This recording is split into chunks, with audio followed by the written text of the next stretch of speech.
ಓಂ ನಮಃ ಶಿವಾಯ. ಮೇಷರಾಶಿಯ ಜಾತಕದವರಿಗೆ 2026ರ ಯುಗಾದಿಯ ನಂತರ ಭಾಗ್ಯದ ಬಾಗಿಲು ತೆರೆಯುವ ಮೊದಲು ಈ 6 ವಿಶಿಷ್ಟ ಚಿಹ್ನೆಗಳು ಖಂಡಿತವಾಗಿಯೂ ಗೋಚರಿಸುತ್ತವೆ. ಯುಗಾದಿಯ ಸಂವತ್ಸರ ಮುಗಿದ ಮೇಲೆ ನಿಮ್ಮ ಬದುಕಿನಲ್ಲಿ ಏನಾಗಲಿದೆ ಎಂದು ತಿಳಿದರೆ ನೀವು ಅಕ್ಷರಶಃ ಬೆರಗಾಗುವಿರಿ. ಮೇಷರಾಶಿಯವರೇ, ನೀವು ಪ್ರಸ್ತುತ ಈ ಕ್ಷಣದಲ್ಲಿ ಈ ಮಾಹಿತಿಯನ್ನು ಪಡೆಯುತ್ತಿದ್ದರೆ ಇದನ್ನು ಕೇವಲ ಕಾಕತಾಳೀಯವೆಂದು ಕಡೆಗಣಿಸಬೇಡಿ. ಇದು ನಿಮ್ಮ ಅಸ್ತಿತ್ವಕ್ಕೆ ಸಿಕ್ಕಿರುವ ದೈವಿಕ ಸಂಕೇತ, ನಿಮಗೆ ಮೊದಲೇ ನೀಡಲಾದ ಎಚ್ಚರಿಕೆಯ ಸಂದೇಶ ಮತ್ತು ಶುಭ ಹಾರೈಕೆಯಾಗಿದೆ. ಮೇಷರಾಶಿಯವರೇ, ಯುಗಾದಿಯ ನಂತರ ನಿಮ್ಮ ಜೀವನದ ಹಾದಿಯಲ್ಲಿ ಉಂಟಾಗುವ ಪಲ್ಲಟಗಳು ಸಾಮಾನ್ಯವಾದವುಗಳಲ್ಲ. ಅವು ನೀವು ಈ ಹಿಂದೆಂದೂ ಊಹಿಸಿದ್ದಲ್ಲ. ನೀವು ಕನಸಿನಲ್ಲೂ ನಿರೀಕ್ಷಿಸದ ಘಟನೆಗಳು, ನೀವು ಈವರೆಗೂ ಜಯಿಸಿದ ಸಂಕಷ್ಟಗಳು, ನೀವು ಈ ತನಕ ಸಹಿಸಿದ ವೇದನೆಗಳು, ನೀವು ಇಲ್ಲಿಯವರೆಗೆ ಮೌನವಾಗಿ ನುಂಗಿದ ತಿರಸ್ಕಾರಗಳು ಇವೆಲ್ಲವೂ ಈಗ ಸಾರ್ಥಕವಾಗಲಿವೆ. ಕೋಟ್ಯಾಧಿಪತಿಯ ಪಟ್ಟಕ್ಕೇರುವ ಮೊದಲು ಪ್ರತಿಯೊಬ್ಬ ಮೇಷರಾಶಿಯ ವ್ಯಕ್ತಿಯಲ್ಲೂ ಖಂಡಿತವಾಗಿಯೂ ಗೋಚರಿಸುವ 6 ಮಹತ್ತರ ಲಕ್ಷಣಗಳಿವೆ. ಆ ಗುಣಗಳು ಈಗ ನಿಮ್ಮ ಜೀವನದ ಹಾದಿಯಲ್ಲಿ ಶುರುವಾಗಿದೆಯೋ ಇಲ್ಲವೋ ಎಂಬುದು ನೀವು ಈ ವಿವರಣೆಯನ್ನು ಪೂರ್ತಿಯಾಗಿ ಗಮನಿಸಿದರೆ ನಿಮಗೆ ನೀವೇ ಸ್ವತಃ ಮನದಟ್ಟು ಮಾಡಿಕೊಳ್ಳಬಹುದು. ಇದು ಯಾವುದೇ ಆತಂಕಕಾರಿ ವಿಷಯವಲ್ಲ. ಇದು ಕೇವಲ ಕಟ್ಟುಕಥೆಗಳ ಭರವಸೆಗಳನ್ನು ನೀಡುವ ವಿಷಯವೂ ಅಲ್ಲ. ಇದು ಅಸಂಖ್ಯಾತ ಜ್ಯೋತಿಷ್ಯ ತಜ್ಞರಿಂದ ಕ್ರೋಢೀಕರಿಸಲ್ಪಟ್ಟ ನಿಮ್ಮ ಭವಿಷ್ಯದ 100ಕ್ಕೆ 100ರಷ್ಟು ಕಟು ಸತ್ಯವಾಗಿದೆ. ಈ ಮಾಹಿತಿಯನ್ನು ಅರ್ಧಕ್ಕೆ ಬಿಡಬೇಡಿ, ಕೊನೆಯ ತನಕ ಜಾಗರೂಕತೆಯಿಂದ ಆಲಿಸಿ. ಏಕೆಂದರೆ ನಿಮ್ಮ ಬದುಕನ್ನೇ ಪೂರ್ಣವಾಗಿ ಬದಲಾಯಿಸುವ ಸತ್ಯವು ಇದರ ಅಂತ್ಯದಲ್ಲಿದೆ. ಮೇಷರಾಶಿಯವರ ಅಸ್ತಿತ್ವದಲ್ಲಿ ಏಕಾಂತತೆ ಏಕೆ ಹೆಚ್ಚಾಗುತ್ತದೆ? ಅದು ಬದುಕಿಗೆ ಶಾಪವೋ ಅಥವಾ ದೈವದ ವರವೋ? ಮೇಷರಾಶಿಯವರು ಒಂದು ಹಂತದಲ್ಲಿ ತಮ್ಮ ಭೂತಕಾಲವನ್ನು ತಿರುಗಿ ನೋಡುತ್ತಾರೆ. ಇದೆಲ್ಲವೂ ಏಕೆ ಸಂಭವಿಸಿತು? ಪ್ರತಿಯೊಬ್ಬರೂ ತಮ್ಮನ್ನು ಏಕೆ ಏಕಾಂಗಿಯಾಗಿ ಬಿಟ್ಟರು? ಯಾರೂ ನನ್ನ ನೋವನ್ನು ಏಕೆ ಗ್ರಹಿಸಲಿಲ್ಲ? ಈ ಪ್ರಶ್ನೆಗಳು 2026ರ ಕಾಲಘಟ್ಟದಿಂದ ಯುಗಾದಿಯ ಆರಂಭದ ತನಕ ಮೇಷರಾಶಿಯವರ ಮನಸ್ಸಿನಲ್ಲಿ ಅತಿಯಾಗಿ ಪ್ರತಿಧ್ವನಿಸುತ್ತವೆ. ಇದು ಕೇವಲ ಸಾಧಾರಣ ಒಂಟಿತನವಲ್ಲ, ಇದು ಅದೃಷ್ಟದ ಬಾಗಿಲು ತೆರೆಯುವ ಮುನ್ನಿನ ಮೌನ. ಮೇಷರಾಶಿಯವರು ಜನ್ಮಜಾತ ನಾಯಕರಾಗಿರುತ್ತಾರೆ, ಆದರೆ ಅಧಿಕಾರ ಪಡೆಯುವ ಮೊದಲು ಕಾಲವು ಅವರನ್ನು ಒಂಟಿಯಾಡಿ ಹೋರಾಡುವಂತೆ ಮಾಡುತ್ತದೆ. ಸಂಸಾರದಲ್ಲಿ ಏಕಾಂಗಿ ಭಾವನೆ, ಗೆಳೆಯರಲ್ಲಿ ಶೂನ್ಯತೆಯ ಅನುಭವ, ಯಾವುದನ್ನೂ ಹಂಚಿಕೊಳ್ಳುವ ಮನಸ್ಸಿಲ್ಲದ ಸ್ಥಿತಿ. ಇದು ಸಂಭವಿಸಲು ಮೂಲ ಕಾರಣವೇನೆಂದರೆ ಯುಗಾದಿಯ ನಂತರ ಮೇಷರಾಶಿಯವರು ಮಾಡುವ ತೀರ್ಮಾನಗಳು ಸಾಮಾನ್ಯವಾಗಿರುವುದಿಲ್ಲ. ಅವರ ಆಲೋಚನಾ ವಿಧಾನವೇ ಪಲ್ಲಟಗೊಳ್ಳುತ್ತದೆ. ಅವರ ದೃಷ್ಟಿಯು ಸಂಪತ್ತು, ಸ್ಥಾನಮಾನ, ಅಧಿಕಾರ ಮತ್ತು ಸ್ವಾವಲಂಬಿ ಬದುಕಿನ ಕಡೆಗೆ ಸ್ಥಿರವಾಗಿ ನೆಲೆಗೊಳ್ಳುತ್ತದೆ. ಆ ಸಮಯದಲ್ಲಿ ಹಳೆಯ ಪದ್ಧತಿಯ ಆಲೋಚನೆಗಳನ್ನು ಹೊಂದಿರುವ ಜನರು ಸಹಜವಾಗಿಯೇ ನಿಮ್ಮಿಂದ ದೂರವಾಗುತ್ತಾರೆ. ಅನೇಕರು ಇದನ್ನು ಕೆಟ್ಟ ಸಮಯವೆಂದು ಭಾವಿಸುತ್ತಾರೆ, ಆದರೆ ನಿಮ್ಮ ಗ್ರಹಗತಿಗಳ ಪ್ರಕಾರ ಇದು ಅತ್ಯಂತ ಶುಭದಾಯಕ ಲಕ್ಷಣವಾಗಿದೆ. ಸಂಪತ್ತಿನ ಒಡೆಯನಾಗುವ ಮೊದಲು ಪ್ರತಿಯೊಬ್ಬ ಮಾನವನ ಜೀವನದಲ್ಲಿ ಅಂತಹ ಮೌನದ ಹಂತ ಬರಲೇಬೇಕು. ಏಕೆಂದರೆ ಆ ಅವಧಿಯಲ್ಲಿ ಒಬ್ಬ ವ್ಯಕ್ತಿಯು ತನ್ನ ಒಳಗಿರುವ ಗುಪ್ತ ಶಕ್ತಿಯನ್ನು ಗುರುತಿಸಿಕೊಳ್ಳಲು ಸಾಧ್ಯವಾಗುತ್ತದೆ. ಮೇಷರಾಶಿಯವರು ನೆನಪಿಡಬೇಕಾದ ಏಕೈಕ ಸತ್ಯವೆಂದರೆ ಈ ಒಂಟಿತನ ಕೇವಲ ತಾತ್ಕಾಲಿಕ. ಇದು ನಿಮ್ಮ ಜೀವನವನ್ನು ಉನ್ನತ ಶಿಖರಕ್ಕೆ ಏರಿಸುವ ಮೊದಲು ನಡೆಯುವ ಶುದ್ಧೀಕರಣದ ಪ್ರಕ್ರಿಯೆ. ನಿದ್ರೆಯಲ್ಲಿ ಕಾಣುವ ಚಿತ್ರಗಳು ಕೇವಲ ಕನಸುಗಳಲ್ಲ, ಅವು ದೈವಿಕ ಸಂವಹನಗಳು. ಯುಗಾದಿ ಎಂದರೆ ಮೇಷರಾಶಿಯವರು ಸ್ವಪ್ನಗಳ ಮೂಲಕ ದೈವದೊಂದಿಗೆ ಸಂಭಾಷಿಸುವ ವರ್ಷ. ಇದು ಎಲ್ಲರಿಗೂ ಸಾಮಾನ್ಯವಾಗಿ ನಡೆಯುವುದಿಲ್ಲ, ಆದರೆ ಮೇಷರಾಶಿಯವರು ಪ್ರಮುಖವಾಗಿ ಈ ಹಂತದಲ್ಲಿ ದೇವರಿಂದ ಮಾರ್ಗದರ್ಶನ ಪಡೆಯುತ್ತಾರೆ. ನಿದ್ರೆಯ ಅವಧಿಯಲ್ಲಿ ಸುಂದರ ದೇವಾಲಯಗಳು ಕಾಣುತ್ತವೆ, ದೀಪಗಳು ಬೆಳಗುವಂತೆ ತೋರುತ್ತದೆ, ಪೂಜಾ ಕೈಂಕರ್ಯ ನಡೆಯುತ್ತಿರುವಂತೆ ಭಾಸವಾಗುತ್ತದೆ. ಅಂತರಂಗದಲ್ಲಿ ಕೆಲವು ದೇವತೆಗಳ ನಾಮಸ್ಮರಣೆ ಮೊಳಗುತ್ತದೆ. ಇವು ಕೇವಲ ಕನಸುಗಳಲ್ಲ, ಇವು ಮನಸ್ಸಿಗೆ ಒದಗಿ ಬರುವ ಬ್ರಹ್ಮಾಂಡದ ಸಂದೇಶಗಳಾಗಿವೆ. ವಿಶೇಷವಾಗಿ ಮೇಷರಾಶಿಯವರು ಷಣ್ಮುಖಸ್ವಾಮಿ, ತಿರುಪತಿ ವೆಂಕಟೇಶ್ವರ, ಕಾರ್ತಿಕೇಯ ಅಥವಾ ಪರ್ವತದ ಮೇಲಿರುವ ಪವಿತ್ರ ಕ್ಷೇತ್ರಗಳಿಗೆ ಭೇಟಿ ನೀಡುವ ಸ್ವಪ್ನಗಳನ್ನು ಹೊಂದಿರಬಹುದು. ಇವು ನಕಾರಾತ್ಮಕ ಲಕ್ಷಣಗಳಲ್ಲ, ಇವು ನಿಮ್ಮ ಒಳಗಿನ ಹಳೆಯ ಆತಂಕಗಳು ಸುಟ್ಟು ಭಸ್ಮವಾಗುತ್ತಿವೆ ಎಂಬುದರ ಸಂಕೇತಗಳಾಗಿವೆ. ಮೇಷರಾಶಿಯವರು ಈ ಸಮಯದಲ್ಲಿ ಇಂತಹ ಅನುಭವಗಳನ್ನು ನಿರ್ಲಕ್ಷಿಸಬಾರದು. ನೀವು ಪ್ರಾತಃಕಾಲ ಎದ್ದ ತಕ್ಷಣ ನಿಮ್ಮ ಅಂತರಂಗದಲ್ಲಿ ಉಳಿದಿರುವ ಆ ದಿವ್ಯ ಕನಸುಗಳನ್ನು ನೆನಪಿಸಿಕೊಳ್ಳಲು ಪ್ರಯತ್ನಿಸಬೇಕು. ಏಕೆಂದರೆ ನಿಮ್ಮ ಭವಿಷ್ಯದ ಹಾದಿಯು ಅಂತಹ ಚಿಹ್ನೆಗಳಲ್ಲಿ ಅಡಗಿರುತ್ತದೆ. ನಿಮ್ಮ ಜಾತಕದ ಸತ್ಯವೆಂದರೆ ಜೀವನದಲ್ಲಿ ಮಹತ್ತರ ಬದಲಾವಣೆಗೆ ಗುರಿಯಾಗಲಿರುವವರಿಗೆ ಸ್ವಪ್ನಗಳ ಮೂಲಕ ಮುನ್ಸೂಚನೆಗಳು ಸಿಗುತ್ತವೆ. ಈ ಕಾಲಘಟ್ಟದಲ್ಲಿ ಮೇಷರಾಶಿಯವರು ಅಂತಹ ಆಶೀರ್ವಾದವನ್ನು ಪಡೆಯುತ್ತಿದ್ದಾರೆ. ಹಳೆಯ ಸಂಬಂಧಗಳು ಅನಿರೀಕ್ಷಿತವಾಗಿ ಅಂತ್ಯಗೊಳ್ಳಲು ಇದು ನೈಜ ಕಾರಣವಾಗಿದೆ. ಯುಗಾದಿಯ ಆರಂಭಿಕ ದಿನಗಳಲ್ಲಿ ಮೇಷರಾಶಿಯವರಿಗೆ ವಿಚಿತ್ರ ಸಂಕಟವಾಗಬಹುದು. ದೀರ್ಘಕಾಲದ ಬಂಧಗಳು ಇದ್ದಕ್ಕಿದ್ದಂತೆ ಕಡಿದು ಹೋಗುತ್ತವೆ. ಅದು ಅನುರಾಗದ ಬಂಧವಿರಲಿ, ಸ್ನೇಹವಿರಲಿ ಅಥವಾ ವೃತ್ತಿಜೀವನದ ಸಂಬಂಧವಿರಲಿ. ಯಾವುದೇ ದೊಡ್ಡ ಜಗಳವಿಲ್ಲದೆ, ಸರಿಯಾದ ಕಾರಣವಿಲ್ಲದೆ ಇದ್ದಕ್ಕಿದ್ದಂತೆ ಕೊನೆಗೊಳ್ಳುತ್ತದೆ. ಇದು ಮೇಷರಾಶಿಯವರನ್ನು ಒಳಗಿನಿಂದ ಅಲುಗಾಡಿಸಬಹುದು, ಏಕೆಂದರೆ ಅವರು ಪ್ರಾಮಾಣಿಕತೆಯಿಂದ ಬಾಂಧವ್ಯಗಳನ್ನು ಬೆಳೆಸಲು ಇಷ್ಟಪಡುತ್ತಾರೆ. ಆದರೆ ನಿಮ್ಮ ಜಾತಕದ ಲೆಕ್ಕಾಚಾರದ ಪ್ರಕಾರ ಇದು ಅನಿವಾರ್ಯವಾದ ಹಂತವಾಗಿದೆ. ಯುಗಾದಿಯ ನಂತರ ಮೇಷರಾಶಿಯವರು ಒಂದು ಹೊಸ ಎತ್ತರಕ್ಕೆ ಏರಲಿದ್ದಾರೆ. ಆ ಉನ್ನತ ಮಟ್ಟಕ್ಕೆ ಹೊಂದಾಣಿಕೆಯಾಗದ ಜನರು ಸ್ವಾಭಾವಿಕವಾಗಿಯೇ ನಿಮ್ಮ ಬದುಕನ್ನು ಬಿಟ್ಟು ನಿರ್ಗಮಿಸುತ್ತಾರೆ. ಇದು ನಿಮಗೆ ಸಿಕ್ಕ ಶಿಕ್ಷೆಯಲ್ಲ, ಇದು ಆಯ್ಕೆ ಮಾಡುವ ಸಮಯ. ನಿಮ್ಮ ಏಳಿಗೆಗಾಗಿ ನೀವು ಮಾಡುವ ಆಯ್ಕೆಯು ಹೆಚ್ಚಾಗಿ ನಾವು ಬಿಡಲು ಇಷ್ಟಪಡದ ಬಂಧಗಳನ್ನು ಮುರಿಯುವಂತೆ ಮಾಡುತ್ತದೆ. ಏಕೆಂದರೆ ನಾವು ಮುಂದೆ ಸಾಗಬೇಕೆಂದರೆ ನಮ್ಮ ಬೆನ್ನ ಮೇಲಿರುವ ಅನಗತ್ಯ ಭಾರವನ್ನು ನಾವು ಇಳಿಸಲೇಬೇಕಾಗುತ್ತದೆ. ಈ ಹಂತದಲ್ಲಿ ಮೇಷರಾಶಿಯವರು ನೋವು ಅನುಭವಿಸಬಹುದು, ಅವರು ಏಕಾಂತದಲ್ಲಿ ಕಣ್ಣೀರು ಹಾಕಬಹುದು. ಆದರೆ ಈ ಹಂತದಲ್ಲಿ ಅವರ ಆತ್ಮಬಲವು ವೃದ್ಧಿಯಾಗುತ್ತದೆ, ನಿರ್ಧಾರಗಳನ್ನು ಕೈಗೊಳ್ಳುವ ಸಾಮರ್ಥ್ಯವೂ ಹೆಚ್ಚಾಗುತ್ತದೆ. ನೀವು ಯಾರ ಮೇಲೂ ಅವಲಂಬಿತರಾಗದ ಸ್ವತಂತ್ರ ಹಂತಕ್ಕೆ ತಲುಪುತ್ತೀರಿ. ನೆನಪಿರಲಿ, ಯಾರಾದರೂ ನಿಮ್ಮ ಜೀವನದಿಂದ ಹೊರನಡೆದರೆ ನಿಮ್ಮ ಭವಿಷ್ಯವು ಅವರಿಗಿಂತ ಬಲು ದೊಡ್ಡದಾಗಿದೆ ಎಂದರ್ಥ. ಭಯವಿಲ್ಲದ ಶೌರ್ಯವು ಕೇವಲ ಸಾಮಾನ್ಯ ಧೈರ್ಯವಲ್ಲ. ಯುಗಾದಿಯ ನಂತರ ಮೇಷರಾಶಿಯವರು ಒಂದು ದಿವಸ ಗಮನಿಸುತ್ತಾರೆ. ಹಿಂದೆ ಯಾವುದಕ್ಕೆ ಹೆದರುತ್ತಿದ್ದರೋ ಆ ವಿಷಯಗಳು ಈಗ ಅಷ್ಟೊಂದು ಭಯಾನಕವಾಗಿ ತೋರುವುದಿಲ್ಲ. ಹಿಂದೆ ಅಸಾಧ್ಯವೆಂದು ತೀರ್ಮಾನಿಸಿದ್ದ ಕಾರ್ಯಗಳು ಈಗ ಸಾಧ್ಯವೆಂದು ಭಾಸವಾಗುತ್ತದೆ. ಈ ಪರಿವರ್ತನೆಯು ಒಂದೇ ದಿನದಲ್ಲಿ ಸಂಭವಿಸುವುದಿಲ್ಲ, ಅದು ಅತಿ ನಿಧಾನವಾಗಿ ಬರುತ್ತದೆ. ಆದರೆ ಅದು ಬಂದ ಮೇಲೆ ಎಂದಿಗೂ ಹಿಂತಿರುಗುವುದಿಲ್ಲ. ಮೇಷರಾಶಿಯವರು ಸಹಜವಾಗಿಯೇ ಸಾಹಸಿಗಳು, ಆದರೆ ಯುಗಾದಿಯ ನಂತರ ಒದಗಿಬರುವ ಧೈರ್ಯವು ಉನ್ನತ ಮಟ್ಟದಲ್ಲಿರುತ್ತದೆ. ಇದು ಕಹಿ ಅನುಭವದಿಂದ ಬಂದ ಧೈರ್ಯ, ಸಂಕಷ್ಟದಿಂದ ಮೂಡಿದ ಶೌರ್ಯ. ಈ ಸಮಯದಲ್ಲಿ ಮೇಷರಾಶಿಯವರು ಜೀವನದ ದೊಡ್ಡ ತೀರ್ಮಾನಗಳನ್ನು ಕೈಗೊಳ್ಳುತ್ತಾರೆ. ವೃತ್ತಿಯನ್ನು ಬದಲಿಸುವುದು, ಸ್ವಂತ ಉದ್ಯಮ ಆರಂಭಿಸುವುದು, ಅನ್ಯಾಯವನ್ನು ಎದುರಿಸುವುದು, ಅಸತ್ಯದ ವಿರುದ್ಧ ಧ್ವನಿ ಎತ್ತುವುದು. ಇದು ಐಶ್ವರ್ಯವಂತರ ಲಕ್ಷಣವಾಗಿದೆ, ಏಕೆಂದರೆ ಧೈರ್ಯವಿಲ್ಲದಿದ್ದರೆ ಲಕ್ಷ್ಮಿ ನೆರಸುವುದಿಲ್ಲ, ಸಾಹಸವಿಲ್ಲದೆ ವಿಜಯವು ನಿಲ್ಲುವುದಿಲ್ಲ. ಈ ಹಂತದಲ್ಲಿ ಮೇಷರಾಶಿಯವರು ಒಂದು ವಿಚಾರವನ್ನು ನೆನಪಿಡಬೇಕು: ಆತಂಕವು ನಿಮ್ಮ ಶತ್ರುವಲ್ಲ. ಆತಂಕವನ್ನು ಗೆದ್ದ ಮೇಲೆ ಮಾತ್ರ ನಿಮ್ಮ ನಿಜವಾದ ಪರಾಕ್ರಮ ಹೊರಬರುತ್ತದೆ. ಧನ ಕನಕದ ಬಗ್ಗೆ ನೀವು ಚಿಂತಿಸುವ ಲಹರಿ ಸಂಪೂರ್ಣವಾಗಿ ಬದಲಾಗಿದೆ. ಯುಗಾದಿಯ ಮುಂಚೆ ಮೇಷರಾಶಿಯವರು ಹಣವನ್ನು ಕೇವಲ ದೈನಂದಿನ ಅವಶ್ಯಕತೆಯಾಗಿ ಕಂಡರು. ವೇತನ ಬರಬೇಕು, ವೆಚ್ಚಗಳನ್ನು ಭರಿಸಬೇಕು, ಸಂಸಾರ ಸಾಗಿಸಬೇಕು. ಆದರೆ ಯುಗಾದಿ ನಂತರ ಸಂಪತ್ತಿನ ಬಗ್ಗೆ ಅವರ ದೃಷ್ಟಿಕೋನ ಸಂಪೂರ್ಣ ಪಲ್ಲಟವಾಗುತ್ತದೆ. ಹಣವನ್ನು ವೈಯಕ್ತಿಕ ಸ್ವಾತಂತ್ರ್ಯ ಎಂದು ಗ್ರಹಿಸಲಾಗುತ್ತದೆ. ಹಣವನ್ನು ಗೌರವದ ಮೂಲ ಎಂದು ಅರಿಯಲಾಗುತ್ತದೆ. ಸಂಪತ್ತು ಭದ್ರತೆಯ ಕವಚದಂತೆ ಭಾಸವಾಗುತ್ತದೆ. ಕೇವಲ ಒಂದು ಆದಾಯದ ಮೂಲವನ್ನು ನಂಬುವುದು ಸಾಲದು ಎಂದು ಅವರು ತೀರ್ಮಾನಿಸುತ್ತಾರೆ. ಅವರು ಹೊಸ ಆದಾಯದ ಮಾರ್ಗಗಳ ಬಗ್ಗೆ ಸಂಶೋಧನೆ ನಡೆಸುತ್ತಾರೆ. ಉಪಕಸುಬುಗಳು, ಹೂಡಿಕೆಗಳು, ತಾಂತ್ರಿಕ ಅವಕಾಶಗಳು. ಇವು ದುರಾಸೆಯಲ್ಲ, ಇದು ಕಾಲದ ಬುದ್ಧಿವಂತ ಬಳಕೆಯಾಗಿದೆ. ಏಕೆಂದರೆ ಯುಗಾದಿಯ ನಂತರ ಮೇಷರಾಶಿಯವರು ಬದುಕಲು ಮಾತ್ರವಲ್ಲದೆ ಸಾಮ್ರಾಜ್ಯ ಕಟ್ಟಲು ಸಜ್ಜಾಗುತ್ತಿದ್ದಾರೆ. ಈ ಹಂತದಲ್ಲಿ ಕೈಗೊಳ್ಳುವ ಆರ್ಥಿಕ ತೀರ್ಮಾನಗಳು ಮುಂದಿನ ಒಂದು ದಶಕದ ಬದುಕನ್ನು ನಿರ್ಧರಿಸುತ್ತವೆ.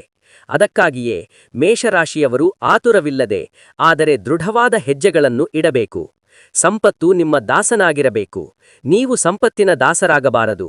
ಯುಗಾದಿಯ ನಂತರ ಮೇಷರಾಶಿಯವರು ಈ ಪರಮಸತ್ಯವನ್ನು ಪೂರ್ಣವಾಗಿ ಅರ್ಥಮಾಡಿಕೊಳ್ಳುತ್ತಾರೆ. ದೈವದ ಮೇಲೆ ಹಠಾತ್ ಆಳವಾದ ಭಕ್ತಿ ಹೆಚ್ಚಾಗುವುದು ಕೇವಲ ಆಕಸ್ಮಿಕವಲ್ಲ. ಮೇಷರಾಶಿಯವರ ಬದುಕಿನಲ್ಲಿ ಒಂದು ಘಟ್ಟ ಬರುತ್ತದೆ. ಆ ಹಂತದಲ್ಲಿ ಅವರು ನಂಬಿದ ಮನುಷ್ಯರ ಮೇಲಿನ ವಿಶ್ವಾಸವನ್ನು ಕಳೆದುಕೊಳ್ಳುತ್ತಾರೆ. ಆದರೆ ಅದೇ ಕಾಲದಲ್ಲಿ ಸೃಷ್ಟಿಕರ್ತನ ಮೇಲಿನ ಅವರ ಭರವಸೆ ವೃದ್ಧಿಯಾಗುತ್ತದೆ.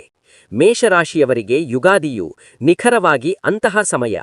ಅವರು ಮೊದಲು ಸಾಂದರ್ಭಿಕವಾಗಿ ದೇವರನ್ನು ನೆನೆಯುತ್ತಿದ್ದರು, ಈಗ ಇದ್ದಕ್ಕಿದ್ದಂತೆ ದೈವಿಕ ಚಿಂತನೆಯಲ್ಲಿ ಮುಳುಗುತ್ತಾರೆ. ಪೂಜೆಯಲ್ಲಿ ಆಸಕ್ತಿ ಮೂಡುವುದು, ಪವಿತ್ರ ಕ್ಷೇತ್ರಗಳಿಗೆ ಭೇಟಿ ನೀಡುವುದು, ಮಂತ್ರಘೋಷಗಳನ್ನು ಆಲಿಸುವುದು, ಒಂಟಿಯಾಗಿರುವಾಗ ದೈವದೊಂದಿಗೆ ಸಂಭಾಷಿಸುವುದು ಇವು ಕೇವಲ ಭಯದಿಂದ ಬಂದ ಆಧ್ಯಾತ್ಮಿಕತೆಯಲ್ಲ. ಇದು ನಿಮ್ಮ ಜಾತಕದ ಫಲದಂತೆ ನೀವು ಜೀವನದಲ್ಲಿ ಯಾರನ್ನು ಉನ್ನತ ಸ್ಥಾನಕ್ಕೆ ಏರಿಸಲು ಬಯಸುತ್ತೀರೋ ಕಾಲವು ಮೊದಲು ಅವರನ್ನು ದೈವಕ್ಕೆ ಹತ್ತಿರ ತರುತ್ತದೆ ಎಂಬ ಸೂಚನೆಯಾಗಿದೆ. ಮೇಷರಾಶಿಯವರು ಈ ಹಂತದಲ್ಲಿ ಇದನ್ನು ಗಮನಿಸದಿದ್ದರೂ ಅವರ ನುಡಿಗಳು, ಆಲೋಚನೆಗಳು ಮತ್ತು ನಿರ್ಧಾರಗಳಲ್ಲಿ ದೈವಿಕ ಮಾರ್ಗದರ್ಶನ ಗೋಚರಿಸುತ್ತದೆ. ಇದು ಮಹಾನ್ ವ್ಯಕ್ತಿಗಳ ಲಕ್ಷಣವಾಗಿದೆ, ಏಕೆಂದರೆ ನೈಜ ಸಮೃದ್ಧಿಯ ಮೊದಲು ವ್ಯಕ್ತಿಯ ಅಹಂಭಾವ ಕರಗಬೇಕು. ಗರ್ವವು ಇಳಿದಾಗ ಮಾತ್ರ ಅನುಗ್ರಹದ ಪ್ರವೇಶವಾಗುತ್ತದೆ. ವೈರಿಗಳ ನಿಜವಾದ ಮುಖವಾಡ ಕಳಚಿ ಬೀಳುತ್ತದೆ. ಇದು ದೈವಿಕ ರಕ್ಷಣೆ, ನಷ್ಟವಲ್ಲ. ಮೇಷರಾಶಿಯವರು ಹುಟ್ಟಿನಿಂದಲೇ ಸಾತ್ವಿಕರು. ಅವರು ಪ್ರತಿಯೊಬ್ಬರನ್ನು ನಂಬುತ್ತಾರೆ ಮತ್ತು ತಮ್ಮ ಅಂತರಂಗವನ್ನು ಸಂಪೂರ್ಣವಾಗಿ ಮುಕ್ತವಾಗಿ ತೆರೆದಿಡುತ್ತಾರೆ. ಆದರೆ ಯುಗಾದಿಯ ನಂತರ ಒಂದು ಬೃಹತ್ ಬದಲಾವಣೆ ನಡೆಯುತ್ತದೆ. ನಿಮ್ಮ ಸುತ್ತಲಿರುವ ಕೆಲವು ಮನುಷ್ಯರ ನೈಜ ಸ್ವಭಾವವು ಬಹಿರಂಗವಾಗುತ್ತದೆ. ನಿಮ್ಮ ಪ್ರಗತಿಯನ್ನು ಸಹಿಸಲಾದವರು, ನಿಮ್ಮ ಬೆಳವಣಿಗೆಗೆ ಕಲ್ಲು ಹಾಕುವವರು, ನಿಮ್ಮ ಮಾತುಗಳನ್ನು ಕುತಂತ್ರದಿಂದ ತಿರುಚುವವರು. ಅಂತಹ ವ್ಯಕ್ತಿಗಳು ಈ ವರ್ಷ ನಿಮ್ಮ ಬದುಕಿನಿಂದ ಮಾಯವಾಗುತ್ತಾರೆ ಅಥವಾ ನೀವು ಅವರ ಅಸಲಿ ಸ್ವರೂಪವನ್ನು ಮನಗಾಣುತ್ತೀರಿ. ಮೇಷರಾಶಿಯವರು ಮೊದಲು ಇದರಿಂದ ವ್ಯಥೆಪಡುತ್ತಾರೆ. ಅವರು ನಂಬಿಕೆಗೆ ದ್ರೋಹವಾಯಿತು ಎಂದು ನೋವುಣ್ಣುತ್ತಾರೆ. ಆದರೆ ನಂತರ ಇದು ನಷ್ಟವಲ್ಲ ಎಂಬುದು ನಿಮಗೆ ಅರಿವಾಗುತ್ತದೆ, ಏಕೆಂದರೆ ನೀವು ಶಿಖರಕ್ಕೆ ಏರುವ ಮೊದಲು ಕಾಲವು ನಿಮ್ಮ ಸುತ್ತಲಿರುವ ಕಲ್ಮಶವನ್ನು ತೆಗೆದುಹಾಕುತ್ತದೆ. ಶತ್ರುಗಳ ಪ್ರತ್ಯಕ್ಷೀಕರಣ ಎಂದರೆ ನೀವು ಶಕ್ತಿಯನ್ನು ಪಡೆಯುತ್ತಿದ್ದೀರಾ ಎಂದರ್ಥ. ಅಶಕ್ತರಿಗೆ ಶತ್ರುಗಳಿರುವುದಿಲ್ಲ, ಬೆಳೆದವರಿಗೆ ಮಾತ್ರ ವಿರೋಧಿಗಳಿರುತ್ತಾರೆ. ಯುಗಾದಿಯ ನಂತರ ಮೇಷರಾಶಿಯವರು ಇನ್ನು ಮುಂದೆ ಯಾರ ಮೋಹದ ಮಾತುಗಳಿಗೂ ಸುಲಭವಾಗಿ ಮರುಳಾಗುವುದಿಲ್ಲ. ಅವಶ್ಯಕತೆ ಇದ್ದಲ್ಲಿ ಅವರು ಮೌನವಾಗಿರಲು ಕಲಿಯುತ್ತಾರೆ. ಇದು ಬಲು ದೊಡ್ಡ ವಿಜಯ. ನಿಮ್ಮ ನುಡಿಗಳ ಮೌಲ್ಯವು ವೃದ್ಧಿಯಾಗುತ್ತದೆ.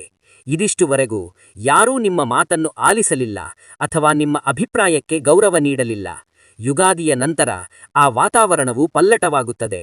ಮೇಷರಾಶಿಯವರು ಮಾತನಾಡಿದರೆ ಅದನ್ನು ಕೇಳುವವರ ಸಂಖ್ಯೆ ಹೆಚ್ಚಾಗುತ್ತದೆ. ನಿಮ್ಮ ಮಾತುಗಳಿಗೆ ತೂಕವು ಪಡೆಯುತ್ತದೆ. ನಿಮ್ಮ ವೈಶಿಷ್ಟ್ಯವನ್ನು ಗುರುತಿಸುವ ಕಾಲ ಒದಗಿ ಬರುತ್ತದೆ. ಇದು ಕ್ಷಣಾರ್ಧದಲ್ಲಿ ಆಗುವುದಿಲ್ಲ, ಆದರೆ ನಿಮ್ಮ ಸುತ್ತಲಿರುವರ ನಡವಳಿಕೆಯು ನಿಧಾನವಾಗಿ ಮಾರ್ಪಾಡಾಗುತ್ತದೆ. ಮೊದಲು ನಿಮ್ಮನ್ನು ಕೀಳಾಗಿ ಕಂಡವರು ಈಗ ನಿಮ್ಮ ಸಲಹೆಯನ್ನು ಅಪೇಕ್ಷಿಸುತ್ತಾರೆ. ಅವರು ನಿಮ್ಮ ತೀರ್ಮಾನವನ್ನು ಗೌರವಿಸುತ್ತಾರೆ. ಇದು ಕೇವಲ ಮರ್ಯಾದೆಯಲ್ಲ, ಇದು ದುಃಖದಿಂದ ಪಕ್ವವಾದ ಪ್ರಬುದ್ಧತೆಯ ಗುರುತಿಸುವಿಕೆಯಾಗಿದೆ.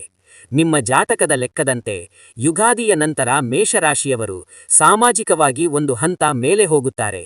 ಇದು ಕೋಟಿ ರೂಪಾಯಿಗಳಿಗಿಂತನೂ ಮೌಲ್ಯವಾದದ್ದಾಗಿದೆ. ಏಕೆಂದರೆ ಗೌರವವಿರುವ ಕಡೆ ಅವಕಾಶಗಳು ಹುಡುಕಿಕೊಂಡು ಬರುತ್ತವೆ. ಸ್ಥಿರ ಆಸ್ತಿಯ ಯೋಗವು ಭೂಮಿ ಮನೆ ನಿರ್ಮಾಣಕ್ಕೆ ಸಜ್ಜಾಗುತ್ತಿದೆ. ಅನೇಕ ಮೇಷರಾಶಿಯವರಿಗೆ ಸ್ವಂತ ನಿವಾಸ ಖರೀದಿಸುವ ಆಕಾಂಕ್ಷೆ ಇರುತ್ತದೆ, ಅಥವಾ ಅವರು ಸ್ಥಿರವಾದ ಆಸ್ತಿಯನ್ನು ಹೊಂದಲು ಬಯಸುತ್ತಾರೆ. ಯುಗಾದಿಯ ಸಂವತ್ಸರವು ಈ ವಿಷಯದಲ್ಲಿ ಬಹಳ ನಿರ್ಣಾಯಕವಾಗಿದೆ. ನಿಮ್ಮ ಜಾತಕದ ಪ್ರಕಾರ ಈ ವರ್ಷ ಮೇಷರಾಶಿಯವರಿಗೆ ಭೂಮಿ, ಗೃಹ, ವಾಹನದಂತಹ ಯೋಗಗಳು ಪ್ರಬಲಗೊಳ್ಳುತ್ತವೆ. ಈ ಹಿಂದೆ ಕೇವಲ ಆಲೋಚನೆಯಾಗಿದ್ದದ್ದು ಈಗ ಸಾಕಾರಗೊಳ್ಳುವ ಅವಕಾಶಗಳಾಗುತ್ತವೆ. ಕೆಲವರಿಗೆ ಅನಿರೀಕ್ಷಿತವಾಗಿ ಆಸ್ತಿಯ ಪಾಲು ದೊರೆಯುತ್ತದೆ. ಕೆಲವರಿಗೆ ಸಾಲದ ಸೌಲಭ್ಯಗಳು ಸುಗಮವಾಗುತ್ತವೆ. ಕೆಲವರು ಹಳೆಯ ಕಾನೂನು ಸಮಸ್ಯೆಗಳಿಂದ ಬಿಡುಗಡೆ ಹೊಂದುತ್ತಾರೆ.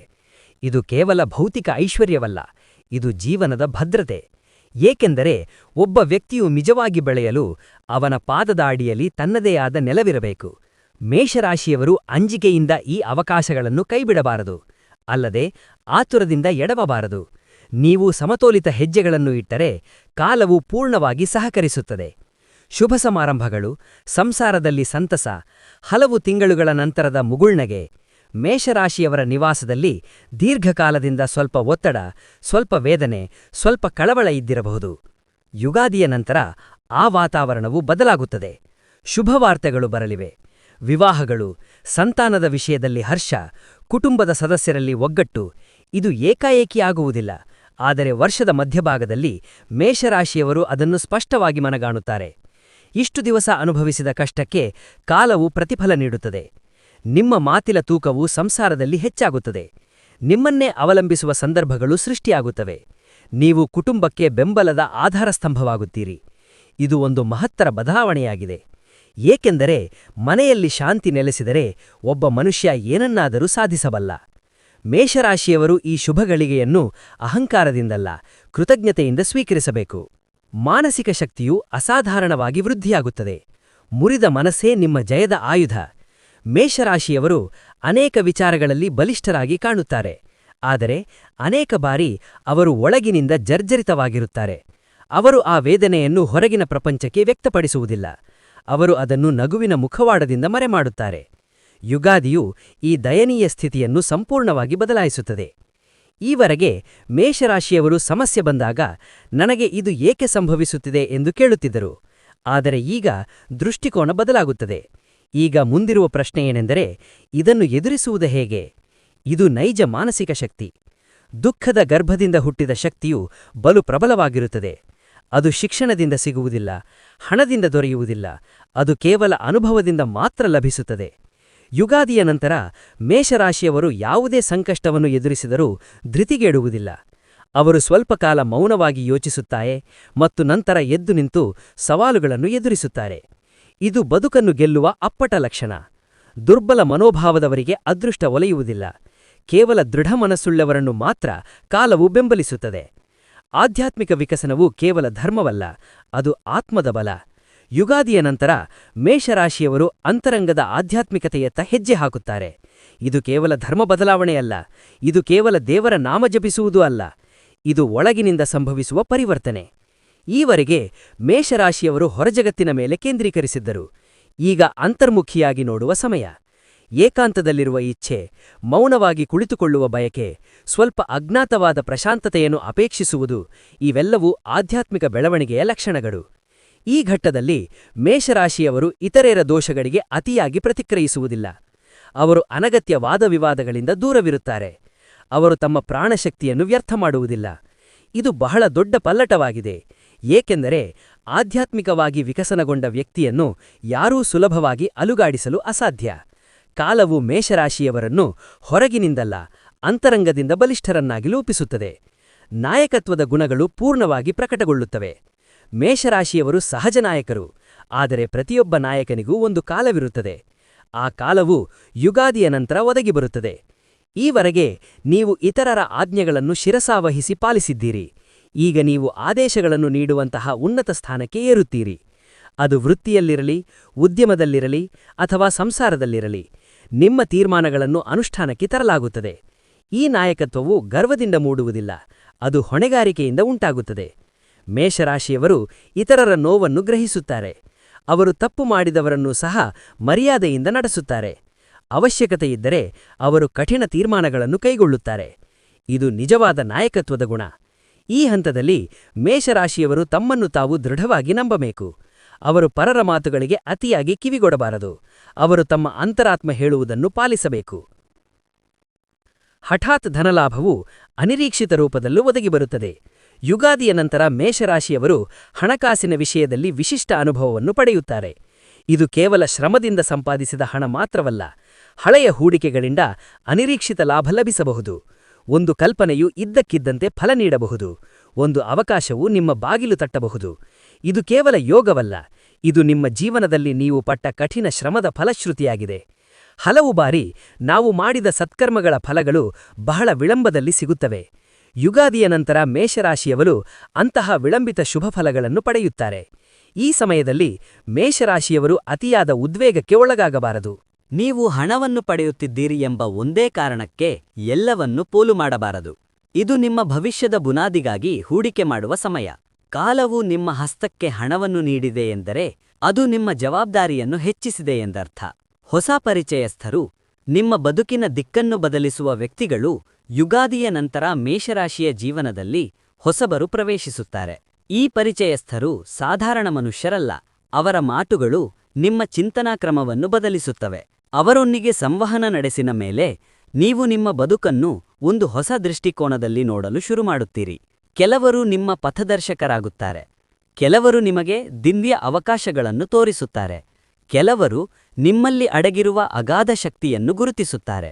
ಈವರೆಗೆ ನಿಮ್ಮ ಸುತ್ತಲಿನವರು ನಿಮ್ಮ ಪ್ರತಿಭೆಯನ್ನು ಪೂರ್ಣವಾಗಿ ಗ್ರಹಿಸಿಲ್ಲ, ಆದರೆ ಈಗ ನಿಮ್ಮ ಮೌಲ್ಯವನ್ನು ಅರಿಯುವ ಜನರು ಜೊತೆಯಾಗುತ್ತಾರೆ. ಈ ಘಟ್ಟದಲ್ಲಿ ಮೇಷರಾಶಿಯವರು ಪ್ರತಿಯೊಬ್ಬರೊಂದಿಗೂ ಗೆಳೆತನ ಮಾಡಬೇಕಿಲ್ಲ, ಆದರೆ ಪ್ರತಿ ಭೇಟಿಯನ್ನು ಮರ್ಯಾದೆಯಿಂದ ನಡೆಸಿಕೊಳ್ಳಬೇಕು. ಏಕೆಂದರೆ ಒಬ್ಬ ವ್ಯಕ್ತಿಯು ನಿಮ್ಮ ಜೀವನದ ಹಾದಿಯನ್ನು ಪೂರ್ಣವಾಗಿ ಬದಲಿಸಬಲ್ಲ. ನಿರಂತರವಾಗಿ ಬರುವ ಶುಭವಾರ್ತೆಗಳು ನಿರೀಕ್ಷೆಗಳಿಗೆ ಮಂಗಳ ಹಾಡುವ ಕಾಲ. ಮೇಷರಾಶಿಯವರು ಕಳೆದ ಕೆಲವು ಸಂವತ್ಸರಗಳಿಂದ ಕಾಯುತ್ತಿದ್ದ ಉತ್ತರಗಳು ಈಗ ಸಿಗಲಿವೆ. ವೃತ್ತಿಯ ಬಗ್ಗೆ, ಹಣದ ಬಗ್ಗೆ, ಕುಟುಂಬದ ಕಿರಿಕಿರಿಗಳ ಬಗ್ಗೆ, ವೈಯಕ್ತಿಕ ಬದುಕಿನ ಸ್ಥಿರತೆಯ ಬಗ್ಗೆ. ಯುಗಾದಿ ಎಂದರೆ ಈ ಕಾಯುವಿಕೆಗೆ ಇತಿಶ್ರೀ ಹಾಡುವ ವರ್ಷ. ಒಂದು ಶುಭ ಸುದ್ದಿ ಬಂದ ತಕ್ಷಣ ಮತ್ತೊಂದು ಸಿದ್ಧವಿರುತ್ತದೆ. ಸಣ್ಣದಾಗಿ ಆರಂಭವಾದ ಹರ್ಷವು ನಿಧಾನವಾಗಿ ಬೃಹತ್ ಸಂತಸವಾಗಿ ರೂಪಾಂತರಗೊಳ್ಳುತ್ತದೆ. ದೀರ್ಘಕಾಲದಿಂದ ನಿರೀಕ್ಷಿಸದ ಯಶಸ್ಸು ಈಗ ಇದ್ದಟ್ಟಿದ್ದಂತೆ ನಿಮ್ಮ ಕೈ ಸೇರುತ್ತದೆ.